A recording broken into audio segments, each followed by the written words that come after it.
Welcome to the Homer Hargrove podcast, where we tap into people's unrealized potential. I hope that you're having a great day today. Today, we are going to be talking about how to gain experience. In today's world, workplaces desire for us to have two things. That is education and experience. And so many of us, we strive to get the education right away, but then we're shot down for not having enough experience. And today I'm going to show you some real and available options for you to not only gain experience for maybe a future job or whatever, but really to begin making an impact in your community now, really making a difference in people now and not having to wait to get permission from someone else to start making an impact. So the first thing that we're going to focus on is volunteer somewhere. This is one of the easiest and simple ways where you could start gaining experience, and that is by simply offering to do it for free. There's three areas I want us to look at. First is the local church. The local church, this is probably the easiest place to start, depending on your church, really. But the local church, because there is a variety of areas that you can dip your toes into, whether it's children, youth, men's or women's, or even just practicing your communication skills in the parking lot. There's a lot of potential to get experience and gain some knowledge within your local church. So go talk to whoever you need to talk to when it comes to your local church. If you're not going to a church and you're trying to prepare for ministry, I highly encourage you to find a local church. You really need to, especially if you're going to be going into ministry. Next is faith-based organizations. I feel like this was a sleeping dragon for me. It really helped me catapult ministry forward in my own personal experience. And what's great about faith-based organizations is that they're not necessarily affiliated with any church, but there's no need to recreate the wheel. I find that a lot of ministers, a lot of people have these aspirations for ministry, and they want to make a difference. They want to do something great, but they have they want to do something great, and they're wanting to start from scratch. I get that, but you really don't need to start from scratch if you allow yourself to connect with open your mind to some of these other organizations. There's so many different ministries out there that are outside of the church, and they can help and support people within the community. They're already doing it, and you're able to just really be a part, an extension of that.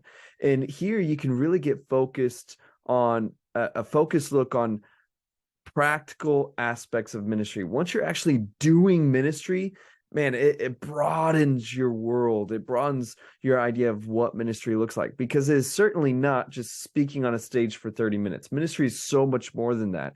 And you can whether work with students, you can work with colleges, you can do homeless outreaches, there's food kitchens, there's so many more opportunities when it comes to faith-based organizations. And again, it's a focus, it's a funneled look, because they only do one thing. Often churches, they're doing multiple things as extension to Sunday service. But with faith-based organizations, they're just doing one thing. They're just working with students. That's it. They're just working with homeless. That's it. And you're able to really get a grasp of how much work and practical things go into that. Now, the final thing I want to give as an idea of where you could volunteer, that is through secular organizations. Now, this area has incredible potential because as they find such great need, and they have a unique aspect in how they are ministering to people, and you're able to learn how to be creative and how you present the gospel while ministering as a volunteer for a secular organization. I mean, for me, I feel like it helped me to hone in my communication skills in a way to where every time that I share the gospel with someone, I feel like I'm not obscure or offensive like I used to be. Now I'm able, because of working with secular organizations, really been able to help me to be creative and work on my communication skills. And you can look into detention centers, prison ministries, social services, recovery centers. You could really look to wherever you feel passionate about. And what's great with all of these organizations is that they love accepting volunteers.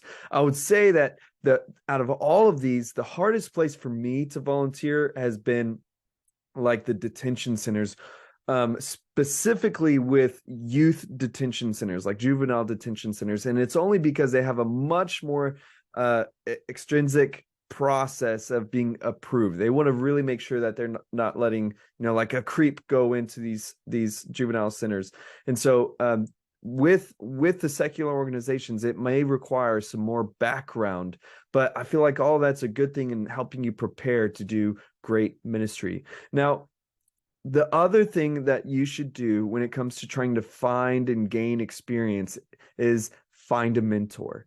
Find a mentor. More specifically, find an actual person to help and coach you.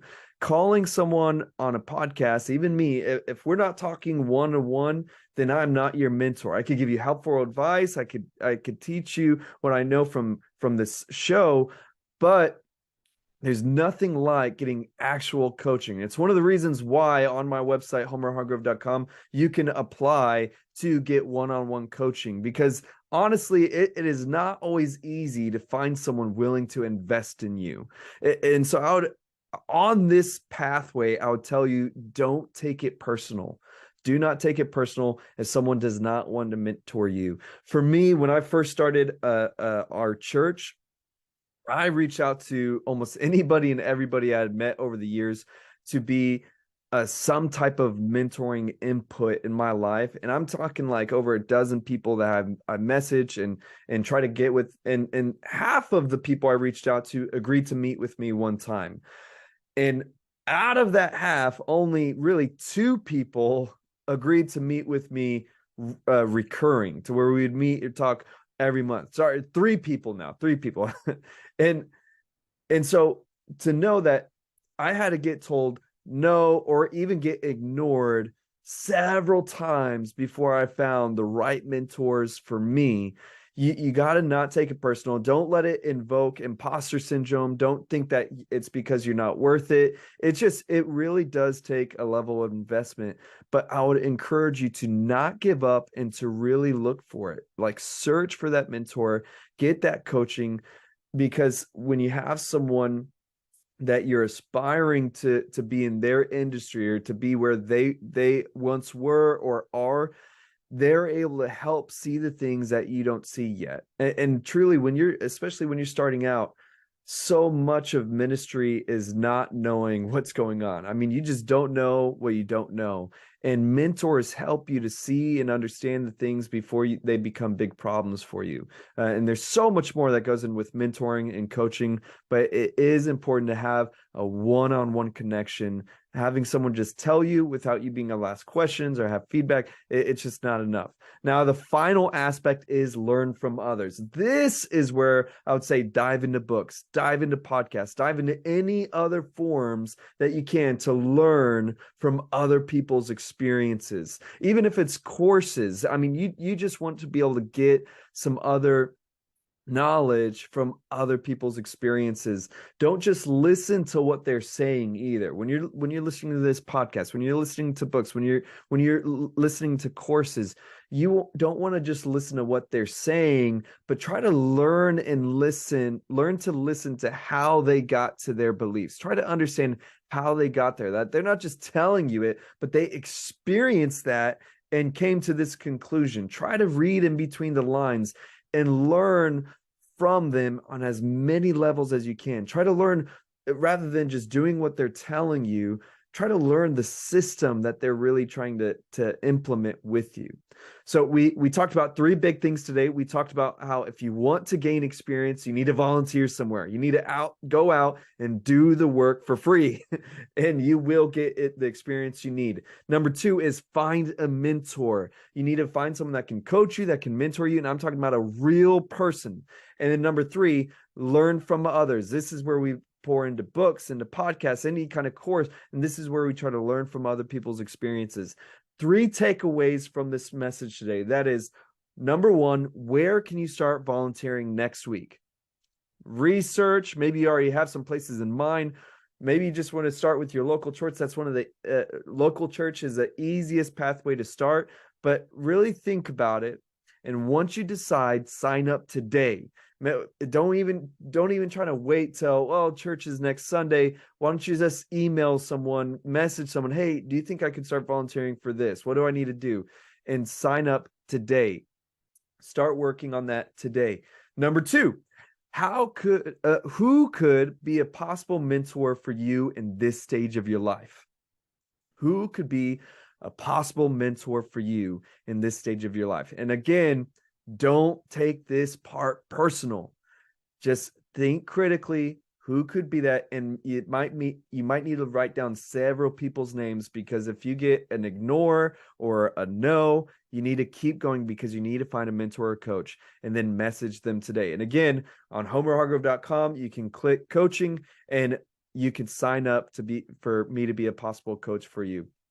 And number three, what is the next book or the podcast, whatever it is, what is the next thing that you need to dive into? Write it down, order that book, subscribe to that podcast, whatever it is, but you need to be able to feed from other experiences, from other people's experiences. With all that being said, I hope that this was edifying to you. I hope that it's helping you to tap into your potential. And I'm grateful for you being a part of this episode. All that being said, until next time, have a good life.